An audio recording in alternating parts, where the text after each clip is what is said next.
بسم اللہ الرحمن الرحیم یا ایہا الذین آمنوا هل ادلکم علی تجارۃ تنجیکم من عذاب علیم تؤمنون باللہ ورسولہ وجہاد فی سبیلہ تؤمنون باللہ ورسولہ وتجاہدون فی سبیل اللہ باموالکم وانفسکم ذالکم خیر لکم ان کنتم تعلمون۔ رب العالمین احکم الحاکمین کے لیے بابرکت کلمات، تسبیحات، تمجیدات، ہمہ قسم کی ثناء و برکات اسی کے لیے ہیں۔ حضرات گرامی، پیارے نبی صلی اللہ علیہ وسلم ہمارے لیے رشد و ہدایت کا ذریعہ بن کر، اسوہ حسنہ بن کر تشریف لائے۔ آپ رہبر کامل بھی ہیں، رہبر شریعت بھی ہیں۔ آپ جیسا مرشد کائنات میں نہ آیا ہے نہ آئے گا۔ آپ کی شفاعت عظمیٰ اور شفاعت کبریٰ پا کر ہی ہم کامیابی حاصل کر سکتے ہیں۔ حضرات گرامی، آج کے خطبہ جمعۃ المبارک میں وہ سبق، جس سبق کو امت مسلمہ کے حکمران سپہ سالار جرنیل فراموش کیے ہوئے ہیں، بالخصوص یہ طبقہ اور بالعموم ہم لوگ، وہ سبق ہے جہاد و قتال کا، وہ سبق ہے دشمنوں کے مقابلہ میں صف آرائی کا، وہ سبق ہے اللہ رب العزت کے کلمے کی سربلندی کا، جسے اہل مغرب کے ناعاقبت اندیشوں نے دہشت گردی سے تعبیر کیا ہے اور مسلمانوں کو انتہا پسند اور دہشت گرد قرار دیتے ہیں۔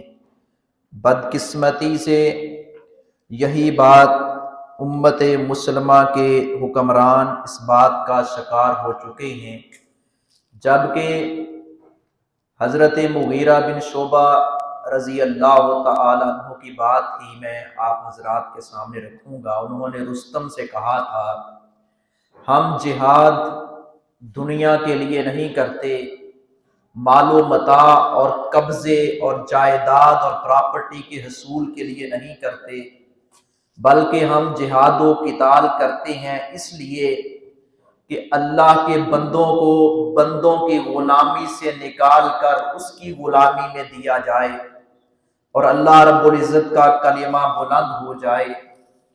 یہ جہاد، یہ قتال جب تک امت مسلمہ کا یہ سبق اور درس تھا، جب تک امت مسلمہ اس سبق کو، اس درس کو لیے چل رہی تھی، تو کامیابی و کامرانی ان کے قدم بوسی کرتی ہوئی نظر آتی تھی۔ آج امت مسلمہ کی ذلت و خواری اور رسوائی کا بنیادی اور بڑا سبب ہے جہاد و قتال کو ترک کر دینا۔ بزدلی، خوف، دنیا کی طمع اور لالچ، یہ بدقسمتی سے ہمارے دلوں میں گھر کر چکی ہے۔ اس خوف سے نکلنا ہوگا، اس طمع و لالچ سے نکلنا ہوگا، وگرنہ نمازیں کام نہیں آئیں گی، وگرنہ روزے کام نہیں آئیں گے، وگرنہ لاکھوں روپے لگا کر حج کیا ہوا، عمرہ کیا ہوا، اللہ کے راستے میں صدقہ و خیرات کیا ہوا کام نہیں آئے گا اگر جذبہ جہاد نہیں، اگر مجاہدین کے ساتھ ان کے ہم دست و بازو نہیں بنتے، اور ان کے ہم ہمدرد اور خیر خواہ نہیں بنتے تو سچی بات ہے یہ ساری عبادات اللہ رب العزت ہمارے منہ پر دے مارے گا۔ پیارے نبی صلی اللہ علیہ وسلم نے فرمایا تھا جو جذبہ جہاد کے بغیر مرا وہ نفاق کے ایک شعبوں میں سے، نفاق منافقت کے شعبے ہیں، منافقت کی شاخیں ہیں، وہ اس کی موت نفاق کے منافقت کے ایک شعبے پر واقع ہوتی ہے۔ وہ منافقت کی گویا کہ موت مرتا ہے، اس کے اندر منافقت کی علامت پائی جاتی ہے۔ جذبہ جہاد سے صحابہ کرام سرشار تھے اور نبی اکرم صلی اللہ علیہ وسلم کی معیت میں جہاد و قتال کیا کرتے تھے، ایک سے بڑھ کر ایک بہادر، دلیر، شجاع، جنگجو، لڑنے والے، مرنے والے، مارنے والے، اللہ کے کلمے کو بلند کرنے والے تھے۔ اور پیارے نبی صلی اللہ علیہ وسلم خود سب سے آگے ہوتے تھے، خود سب سے آگے ہوتے تھے۔ افسوس کی بات ہے مسلمان حکمران سب سے پیچھے ہیں، جبکہ ان کو سب سے آگے ہونا چاہیے تھا۔ جرنیلوں اور سپاہ سالاروں کو عالم اسلام کے جرنیل، عالم اسلام کے سپاہ سالار، ان کا ہم سے بھی زیادہ حق بنتا ہے۔ ہم بھی ساتھ ہیں، ہمارا بھی فرض ہے، لیکن یوں کہیں ان کا فرض عین ہے ان کے اوپر، مگر نہ اللہ رب العزت کو کیا جواب دیں گے۔ کتب علیکم القتال وہو کرہ لکم، فرمایا تمہارے اوپر قتال، لڑنا فرض کر دیا گیا ہے، وہ تمہیں ناپسند ہے۔ یہ ہماری پسند ناپسند نہیں چلے گی، پسند اللہ کی چلے گی، اللہ کے رسول کی چلے گی۔ اللہ کو پسند ہیں ایسے لوگ جو اللہ کے کلمے کی سر بلندی کے لیے کافروں کے ساتھ، یہود و ہنود کے ساتھ، نصارہ کے ساتھ ان کے سامنے صف باندھ کر کھڑے ہو جاتے ہیں اور مردانہ وار لڑتے ہیں۔ مرد تو مرد، تاریخ اسلام نے، عورتوں نے مجاہدانہ کردار ادا کیا۔ عورتیں زخمیوں کی پٹیاں کیا کرتی تھیں، زخموں پر مرہم رکھا کرتی تھیں، اور مجاہدین کے لیے کھانا اور یہ مشروبات، ان کی آؤ بگت، ان کے آگے پیچھے ہونا، اور لڑنے مرنے کے لیے خواتین اسلام تیار ہوتی تھی اور اس کا عملی مظاہرہ کیا کرتی تھی۔ صحابیات کے اندر یہ جذبات موجود تھے۔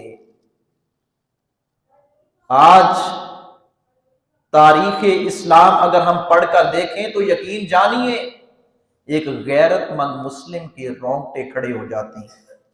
فرمایا ان اللہ یحب الذین یقاتلون فی سبیلہ، بلا شبہ وہ لوگ جو اللہ کے راستے میں لڑتے ہیں اللہ ان سے پیار کرتا ہے، اللہ ان سے محبت کرتا ہے۔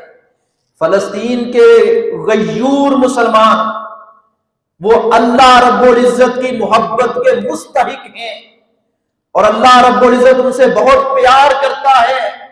کشمیر کے مسلمان دنیا کے جس کونے میں بھی غیر مسلم مسلمانوں پر ظلم کر رہے ہیں اور وہ ڈٹے ہوئے ہیں اور اس بات پر قائم و دائم ہیں کہ کلمہ حق کہتے ہیں کہ اسلام ہی کامیابی دلوانے والا دین ہے اور یہی پوری دنیا پر غالب آئے گا، اس بات پر ڈٹے ہوئے ہیں۔ ایسے لوگ اللہ کو پیارے ہیں۔ ان اللہ یحب الذین یقاتلون فی سبیلہ صفا کانہم بنیان مرصوص، بلا شبہ اللہ رب العزت ایسے لوگوں سے پیار کرتا ہے، محبت کرتا ہے جو اللہ کے راستے میں لڑتے ہیں، اور لڑتے کیسے ہیں؟ سیسا پلائی ہوئی دیوار بن کر، کندھے سے کندھا ملا کر، قدم سے قدم ملا کر۔ کتنے پیارے یہ اللہ رب العزت کو لگتے ہیں۔ نبی اکرم صلی اللہ علیہ وسلم نے ان کے الگ سے فضائل بیان کیے۔ کلام اللہ میں اللہ رب العزت نے مجاہدین کے اور جہاد کرنے والوں کے الگ سے فضائل بیان کیے۔ یہاں تک نبی اکرم صلی اللہ علیہ وسلم نے فرمایا ان ابواب الجنت تحت ظلال السیوف، بلا شبہ جنت کے دروازے تلواروں کے سائے تلے ہیں۔ جنت چاہتے ہو تو تلوار اٹھاؤ، میدان میں آؤ، دشمنوں کے پرخچے اڑاؤ، اسلام کا پرچم بلند کرو، تب تمہیں جنت ملے گی۔ اگر جنت میں جانا اتنا ہی آسان ہو کہ بس 4 نمازیں پڑھ لی یا ایک آدھ محفل کروا لی اور سمجھ لیا کہ ہم جنت کے ٹھیکیدار ہیں، کیا ضرورت تھی؟ کیا ضرورت تھی سید الشہداء امیر حمزہ کو جسم کے ٹکڑے کروانے کی؟ کیا ضرورت تھی جناب بلال کو کوئلوں پر لیٹنے کی؟ کیا ضرورت تھی جناب خبیب کو سولی پر چڑھنے کی؟ حضرت زنیرہ کی آنکھوں میں گرم سلاخوں کو پھیرا گیا، آنکھیں نکال دی گئیں، آل یاسر کو تکالیف سے دوچار کیا گیا۔ حضرت سمیہ جیسی پاک باز خاتون کو 2 اونٹوں کے ساتھ، ایک ٹانگ ایک اونٹ کے ساتھ، دوسرے اونٹ کے ساتھ، اونٹوں کو دڑایا گیا، مخالف سمت میں ان کو چیر دیا گیا۔ کس کی بات کریں؟ یہاں تک ان لوگوں نے کہا متی نصر اللہ، اللہ تیری مدد کب آئے گی؟ قرآن کہتا ہے وَزُلْزِلُوا زِلْزَالًا شَدِيدًا، وہ ہلا دیے گئے، سخت ہلا دیا جانا۔ مَسَّتْهُمُ الْبَأْسَاءُ وَالضَّرَّاءُ وَزُلْزِلُوا حَتَّى يَقُولَ الرَّسُولُ وَالَّذِينَ آمَنُوا مَعَهُ مَتَىٰ نَصْرُ اللَّهِ، حتیٰ کہ رسول اور آپ کے دوست کہنے لگے اللہ تیری مدد کب آئے گی؟ الا ان نصر اللہ قریب، فرمایا میری مدد قریب ہے۔ اللہ ان کی مدد کرتا ہے جو اللہ کے دین کی مدد کرتے ہیں، جو اللہ کے دین کی نصرت کرتے ہیں، جو اللہ کے دین کے کلمے کو، اس کی سربلندی کے لیے لڑنا مرنا جانتے ہیں، اللہ ان کو عزت دیتا ہے۔ مر تو ہر ایک نے جانا ہے، لوگ 4 پائی پہ اللہ محفوظ رکھے ایڑیاں رگڑ رگڑ کر مر جاتے ہیں، 10 12 15 20 سال 4 پائی پر، اور بیماریوں سے اس قدر تنگ آ کر عجیب و غریب جملے کہتے ہیں اور روتے ہیں، کرلاتے ہیں، نہ دن کو سکون ہے نہ رات کو سکون ہے، نہ کھانا کھائیں تو کھانا نگلتا نہیں، کھانا ہضم نہیں ہوتا، کچھ پیتے ہیں تو پیا نہیں جاتا، تڑپ رہے ہیں، مر تو جانا ہے، کیوں نہ ہو کہ عزت کی موت مریں، کیوں نہ ہو کہ غیرت کی موت مریں۔ یہ جذبہ جہاد، پیارے نبی صلی اللہ علیہ وسلم نے فرمایا تھا یہ اسلام کی کوہان ہے، جس کو دہشت گردی سے ہمارے باس ناعاقبت اندیش ذمہ داران نے ان کے پراپیگنڈا سے، اہل مغرب کے پراپیگنڈا سے متاثر ہو کر کہا یہ تو دہشت گردی ہے، یہ تو دینی مدارس یا اسلام کے مراکز یا مساجد، اس میں نعوذ باللہ دہشت گردی کا درس دیا جاتا۔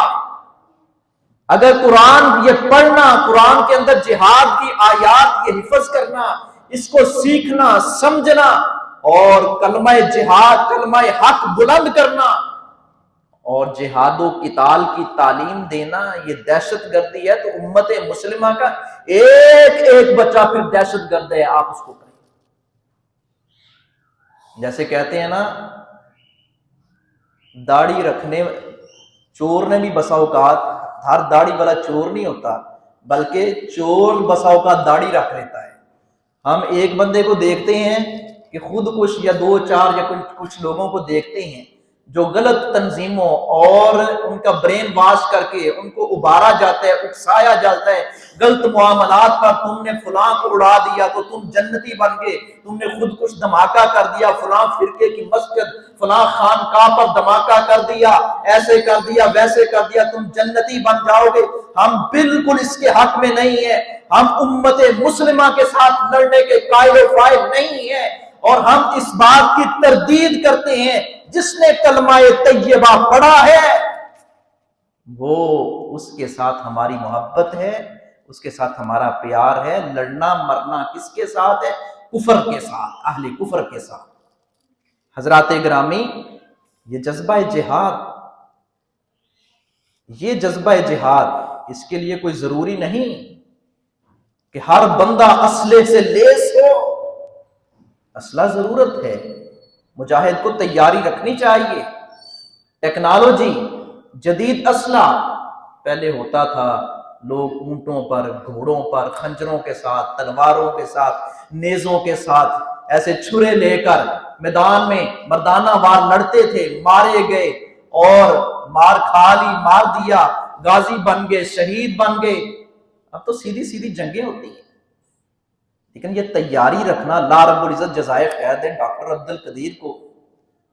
وہ مجاہد انسان تھا، وہ بہت بڑا مجاہد تھا، مرد کلندر تھا. اللہ رب العزت اس کی قبر پر اپنے نور کی برخا نازل فرمائے. حضرات گرامی، پیارے نبی صلی اللہ علیہ وسلم نے فرمایا یہ تیر تلوار بنانے والا کس لیے بنا رہا ہے، تیار کر رہا ہے کہ دشمنان اسلام کے پرخچے اڑیں، اللہ کا کلمہ بلند ہو. اور ان پر پھینکنے والا، اس کو خرید کر دینے والا، یہ سارے لوگ اس میں آتے ہیں. ایسے لوگوں کے بارے میں بشارتیں سنائی ہیں نبی صلی اللہ علیہ وسلم نے. پیارے نبی صلی اللہ علیہ وسلم نے فرمایا جنت کے دروازے تلواروں کے سائے تلے ہیں. یعنی تلوار پکڑو اور میدان میں آؤ تب تمہیں جنت ملے گی. یوں بھی فرمایا ان السیوف مفاتیح الجنہ، بلا شبہ جنت کی چابیاں ہیں یہ تلواریں. یہ تلواریں، یہ جدید اسلحہ، یہ ٹیکنالوجی جو دشمن کے خلاف استعمال ہوتی ہے، فرمایا یہ جنت کی چابیاں ہیں. اس کو استعمال کرو گے تو تب تم جنت پاؤ گے. اور یوں نبی صلی اللہ علیہ وسلم نے مجاہد کی، جہاد کرنے والے کی شان بیان کرتے ہوئے فرمایا تھا مقام الرجل فی الصف فی سبیل اللہ افضل من عبادت الرجل 60 سنہ. آپ نے فرمایا ایک بندہ 60 سال عبادت کرتا ہے اور اس کے مقابلے میں ایک بندہ وہ ہے جو دشمنان اسلام کے مقابلے میں کھڑا ہو جاتا ہے، صف میں بالکل سینہ تان کر کھڑا ہو جاتا ہے. آپ نے فرمایا 60 سال کی عبادت کرنے والے سے افضل بندہ وہ ہے جو تلوار لے کر میدان میں دشمنوں کے مقابلے میں کھڑا ہو جاتا ہے. عبادت کے اپنے فضائل ہیں زہد و تقوی کے، لیکن زہد و تقوی، عبادت و ریاضت تب ہی کام آئے گی جب جذبہ جہاد ہوگا، جب مظلوم مسلمانوں کی مدد کے لیے نکلیں گے. بِأَمْوَالِكُمْ وَأَنفُسِكُمْ، اپنے مالوں کے ساتھ بھی، اپنی جانوں کے ساتھ. مدد کرنے والے لوگ کر رہے ہیں مگر بہت تھوڑے ہیں، بہت کام ہے. بعض پر سب سے پہ ہونی ہے، سب سے ہونی ہے. یہ تو امت مسلمہ کے حکمرانوں کو، سپہ سالاروں کو، جرنیلوں کو چاہیے کہ وہ اعلان کریں جہاد کا. ایک ایک غیرت مند مسلمان، عوام الناس کی بات کر رہا ہوں، وہ اس جذبے کے لیے ہر دوسرا تیسرا تیار ہے. نوجوان تو نوجوان، بوڑھے کہتے ہیں کہ ہمیں بھیجیں، ان کی ایسی کی تیسی نہ کر تو یہود و نصارہ کی تو کیا دیکھ رہا پھر. تو یہاں یاد رکھیں یہ اسرائیل جو ایک ریاست ہے، اسرائیل دراصل لقب ہے، نام ہے حضرت یعقوب علیہ السلام کا. قرآن پاک میں کئی جگہ پر ہم پڑھتے ہیں یا بنی اسرائیل اذکروا نعمتی التی. لفظ اسرائیل بول کر گالی نہیں دینی چاہیے، یہ غلط ہے، گناہ والی بات ہے. یہود کو برا بلا ہم کہیں، اللہ ان کا غضب ان پر، یہودیوں پر اللہ کی لعنت ہو، یہودیوں پر ایسی آفت آئے کہ وہ سارے کے سارے ملیا میٹ ہو جائیں، یہ جائز ہے، یہ درست ہے. بلکہ ایسے حالات میں سنت ہے نبی صلی اللہ علیہ وسلم کی، جب مسلمانوں کا گھیرا تنگ کرے ان کے لیے ہاتھ اٹھا کر بد دعا کرنا قنوت نازلہ کی شکل میں، یہ پیارے نبی صلی اللہ علیہ وسلم کی سنت ہے. لفظ اسرائیل بول کر گالی گلوچ نہ کریں چونکہ یہ حضرت یعقوب علیہ السلام کا لقب تھا. نبی اکرم صلی اللہ علیہ وسلم نے مجاہد کی شان، جہاد کرنے والے کی شان بیان کرتے ہوئے فرمایا تھا جو شخص جہاد فی سبیل اللہ کا جذبہ رکھتا ہے اور اس میدان میں کودتا ہے وہ اس شخص سے بہتر ہے جو تسلسل کے ساتھ روزے رکھتا ہے، سارا سال روزے، کوئی دن خالی نہیں جانے دیتا، اور رات بھر دن کو قیام کرتا ہے. اس سے افضل وہ ہے جو دشمنوں کے ساتھ لڑتا ہے. کس لیے لڑتا ہے؟ کہ اسلام کا پرچم بلند ہو جائے. کافروں کے ساتھ، مسلمانوں کے ساتھ نہیں لڑنا. مسلمانوں کے ساتھ تو مفاہمت، پیار، محبت، اخوت، بھائی چارے کو فروغ دینا. قرآن کریم کی متعدد آیات، بلکہ سورہ توبہ، سورہ انفال میں تو خاص یہ موضوع جہاد و قتال کا بیان کیا گیا ہے. یا ایھا الذین آمنوا هل ادلکم علی تجارۃ تنجیکم من عذاب علیم. ایمان والو، کیا تمہیں میں ایسی تجارت نہ بتاؤں، ایسی تجارت نہ بتاؤں جو جس تجارت کو کرنے سے اللہ رب العزت تمہیں دردناک عذاب سے بچا لے گا، نجات دے دے گا. تجارت کرنے والے غور فرمائیں، جو تاجر نہیں ہے وہ بھی غور کرے قرآن کی اس آیت پر. ہمیں اللہ رب العزت نے یہ جو جہاد کرنے کا حکم دیا، یہ تجارت اس کو قرار دیا ہے. جس طرح دنیا میں تجارت کرے نفع آتا ہے، مال آتا ہے اور بندہ خوشحال ہو جاتا ہے، فرمایا اگر تم یہ تجارت، جہاد والی تجارت کرو گے، دشمنوں کے ساتھ، اہل کفر کے ساتھ لڑنے والی تجارت، یہ سودا تم کر لیتے ہو، تؤمنون باللہ ورسولہ وتجاہدون فی سبیل اللہ باموالکم وانفسکم. اگر تم اللہ پر ایمان رکھتے ہو، اللہ کے رسول پر ایمان رکھتے ہو، اس کے راستے میں جہاد کرتے ہو اپنے مالوں کے ساتھ اور اپنی جانوں کے ساتھ، ذالکم خیر لکم ان کنتم تعلمون، یہ تمہارے لیے بہتر ہے اگر تم جانتے ہو. حضرت انس بن مالک رضی اللہ تعالیٰ عنہ فرماتے ہیں، پیارے نبی صلی اللہ علیہ وسلم نے فرمایا تھا، جاہد المشرکین باموالکم وانفسکم والسنتکم. مشرکوں کے ساتھ جہاد کرو، اپنے مالوں کے ساتھ بھی، اپنی جانوں کے ساتھ بھی، اپنی زبان کے ساتھ بھی. جہاد کی کئی ایک اقسام ہیں، بلکہ شیخ الحدیث مولانا عبد المنان نور پوری رحمہ اللہ نے جہاد کی 13 اقسام لکھی ہیں. حضرات گرامی، اپنے نفس کے ساتھ جہاد، اس کو بھی جہاد کہا گیا ہے. ایک بندہ کوئی اچھی تحریر لکھتا ہے نبی صلی اللہ علیہ وسلم کی سیرت کے حوالہ سے، دین اسلام کی آبیاری کے حوالہ سے، یہ قلم کے ساتھ جہاد ہے، زبان کے ساتھ جہاد ہے. یہ سارے جہاد میں یہ چیزیں آتی ہیں، لیکن مشہور و معروف جو عرف عام میں لیا جاتا ہے جہاد و قتال، اس کو بھی فراموش نہیں کرنا، چونکہ اس سے عزت ملتی ہے، کامیابی ملتی ہے. علامہ اقبال نے بڑا ابھارا ہے مسلمانوں کو کہ یہ تلوار لے کر میدان میں آنا، دشمنوں کے ساتھ لڑنا. اس پر انہوں نے کہا ہے، کافر ہے تو شمشیر پہ کرتا ہے بھروسہ، مومن ہے تو بے تیغ بھی لڑتا ہے سپاہی.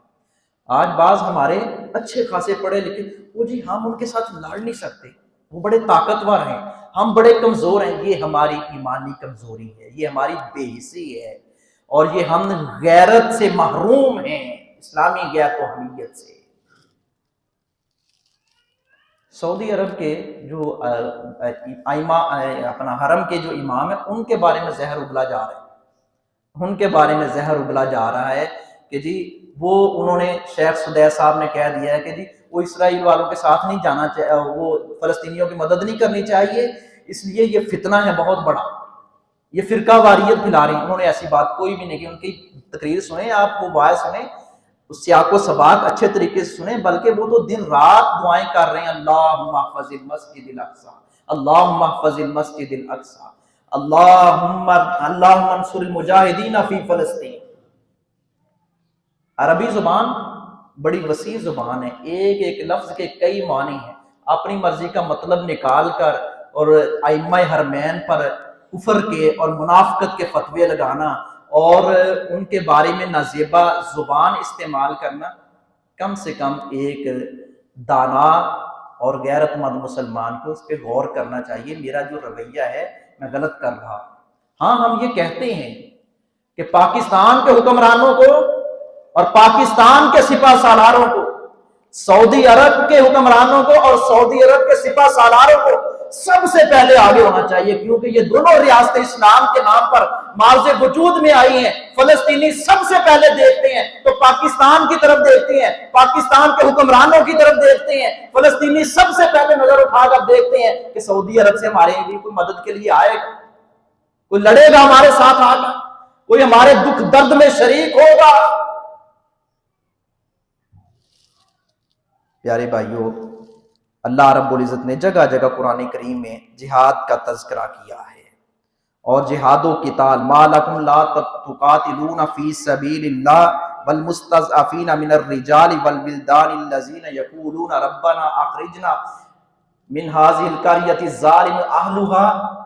اللہ رب العزت نے فرمایا کہ تمہیں کیا ہو گیا، تمہاری غیرت کہاں گئی، تم کیوں نہیں لڑتے ان لوگوں کے لیے، ان کمزوروں کے لیے، کمزور مردوں کے لیے، ان بچوں کے لیے جو کہتے ہیں اللہ ہمیں اس بستی سے نکال دے، اللہ یہاں کے رہنے والے ظالم ہیں، یہاں ظلم کرنے کی انتہا ہو چکی ہے۔ نبی اکرم صلی اللہ علیہ وآلہ وسلم نے مجاہد کی جہاد کی فضیلت بھی بیان کی، مجاہد کا شان بھی بیان کیا، شہادت کے فضائل بھی بیان کیے، شہید کا مقام بھی بیان فرمایا، حتیٰ کہ ایک بندہ صرف پہرا دینے کے لیے تیار ہو جاتا ہے۔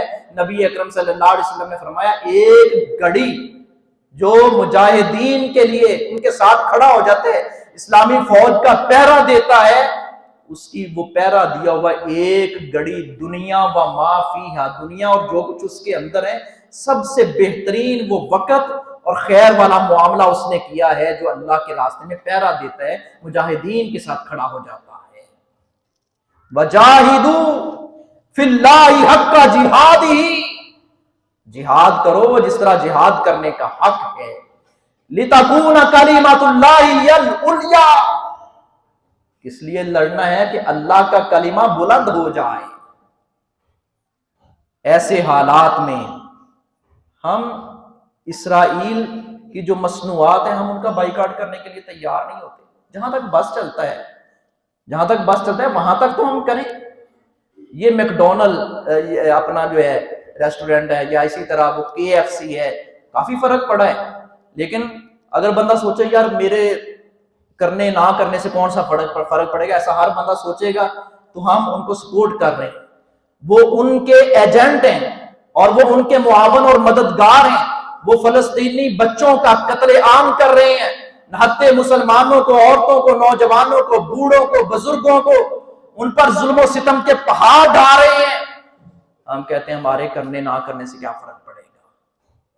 قنوت نازلہ کا اہتمام، ان کی مصنوعات کا بائیکاٹ کرنا، اور ان کے ساتھ ہر محاذ پر آپ جہاں کہیں بھی ہوں، سوشل میڈیا ہو یا آپ کسی ادارے سے تعلق رکھتے ہوں کہ بھائی یہ ظلم ہے، ہم اس کو قطعاً گوارا نہیں کرتے۔ اگر اتنی بات بھی نہیں ہم کہہ سکتے تو پھر تو ہم بے شرم ہیں، اور انتہا درجے کے بے شرم ہیں۔ پھر عبادت و ریاضت، یہ زہد و تقویٰ، یہ نماز روزے کام نہیں آئیں گے اگر ہم ان کے دکھ درد میں شریک نہیں ہوتے۔ مذہبی جماعتیں، مذہبی تنظیمیں، اللہ رب العزت جزائے خیر دے، جو کام کر رہے ہیں، جماعت اسلامی اس حوالے سے اچھا کام کر رہی ہے، اور وہاں پہنچانے کے لیے کچھ نہ کچھ اہتمام انتظام ہے، چونکہ یہ مذہبی تنظیمیں جو ہوتی ہیں نا، سیاسی تنظیموں کی بات نہیں کرتا، ان کے تو اپنے کچھ چکر ہوتے ہیں نا، مذہبی تنظیمیں ان کے اندر کچھ نہ کچھ درد ہوتا ہے، اور دوسرے ممالک کے ساتھ رابطے ہوتے ہیں، اور ہر دوسرے تیسرے ملک میں ان کے نمائندے موجود ہوتے ہیں۔ جماعت اسلامی بڑا اچھا ورک کر رہی ہے، اسی طرح مرکزی جمعیت اہل حدیث بڑا اچھا ورک کر رہی ہے، اور پتہ نہیں کتنے لاکھ ڈالر کی وہاں امداد بھیج چکے ہیں، اور اس حوالے سے سارے وہ آپ کو مطمئن کرنے کے لیے انشاءاللہ تیار ہیں۔ ہمارے احباب ذمہ داران کے آئیں، ان کے ساتھ ہم کھڑے ہو جائیں، پیارے نبی صلی اللہ علیہ وسلم کے فرمان کے مطابق مشرکین کے ساتھ، کافروں کے ساتھ جہاد کرو، اپنی مالوں کے ساتھ، اپنی زبان کے ساتھ، اپنی جان اور جسم کے ساتھ۔ اور پیارے نبی صلی اللہ علیہ وسلم نے جیسا کہ فرمایا کہ جنت تلواروں کے سائے تلے ہے، اور یوں بھی فرمایا کہ جنت کی چابیاں ہیں، صحیح روایت ہے، جنت کی چابیاں ہیں یہ تلواریں۔